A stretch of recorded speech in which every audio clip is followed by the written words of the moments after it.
What if I told you that the Alamo, a symbol of Texan independence, holds a complex tale intertwined with the concept of freedom and, surprisingly, the advent of electric cars? The Alamo, a name etched in the annals of Texan history, holds a narrative far more nuanced than the heroic stand we've come to associate it with. The Battle of the Alamo, a 10-day siege that ended in bloodshed on March 6, 1836, was a direct consequence of a struggle against change, a struggle for freedom, and a conflict of ideals. In the heart of this story is the figure of Mexican President Vicente Guerrero, a man who himself was of African descent.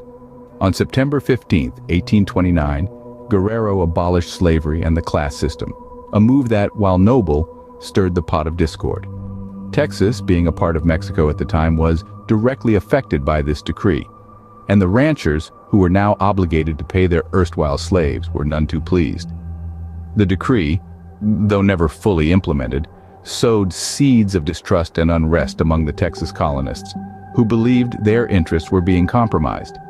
This tension escalated, culminating in the infamous siege of the Alamo. Now picture this. Amidst the chaos of battle, a man named Joe stands by William B. Travis, one of the Alamo's fallen heroes. Joe, believed to be Travis's slave, was supposedly granted his freedom before the siege, a freedom he chose to forsake, electing to stand by Travis's side till the end. Joe's testimony serves as a significant source of the Alamo's narrative, painting a vivid picture of the pre-attack, attack, and aftermath.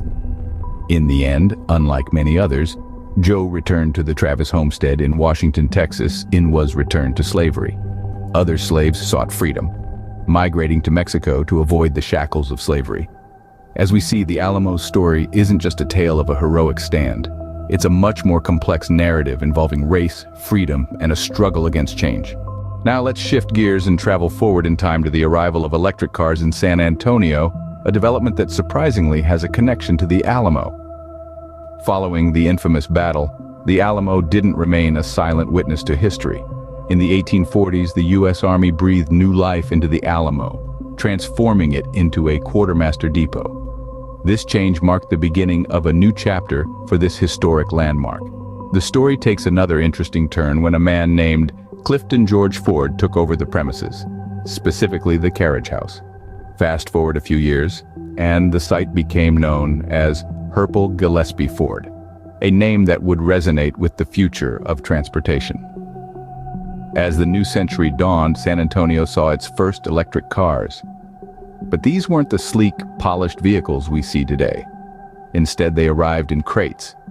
These were Studebaker car kits, a concept that might sound strange to us now. Owners would purchase a kit, then either roll up their sleeves to build it themselves or hire someone to do the job. This do-it-yourself approach extended to the dealerships, where owners could customize their cars with the options they wanted. When the kit arrived, the dealership would assemble it, creating a unique bond between the owner and the dealership. In 1902, Studebaker officially kick-started their automotive business with electric vehicles. Their first offering, the 1902 Studebaker Runabout. This rear-wheel drive car, weighing in at 1,350 pounds, had its electric engine located in the front, rated at 1 horsepower. It was a modest beginning, but it paved the way for the future of electric vehicles. As we can see, the evolution of electric cars in San Antonio began with humble beginnings, right at the site of the historic Alamo. From the struggles of the Alamo to the advent of electric cars, we now turn to the present day.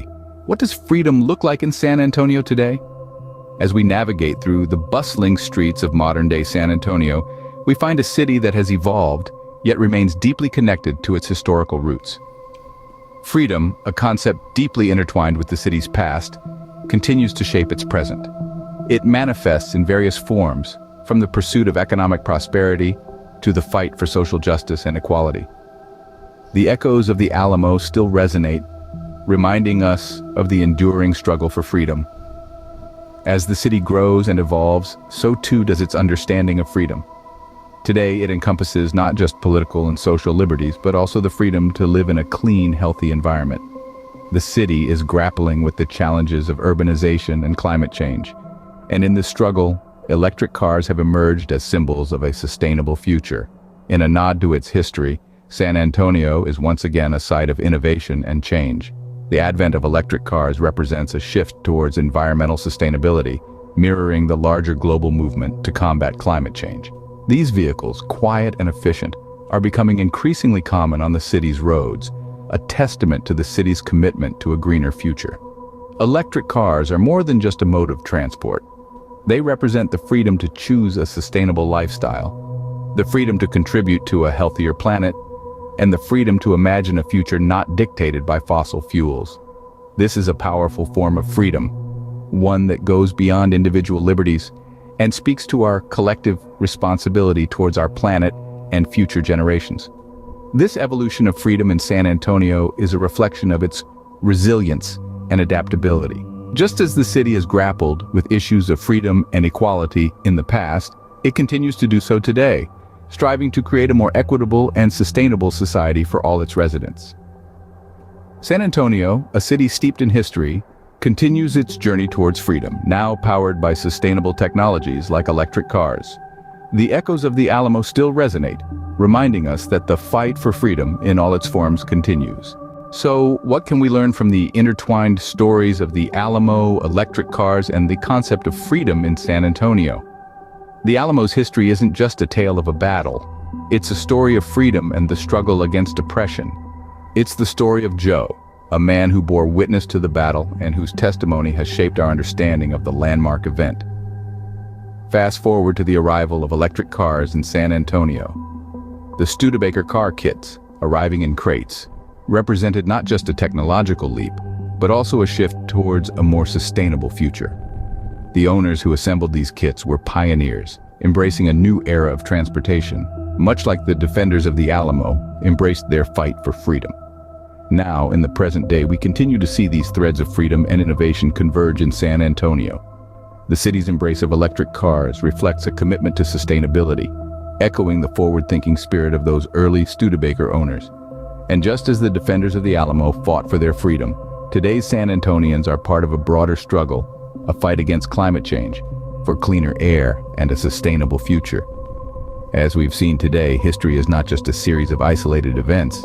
It's a complex tapestry where threads of the past, present, and future intersect, creating a narrative that's as dynamic as the city of San Antonio itself.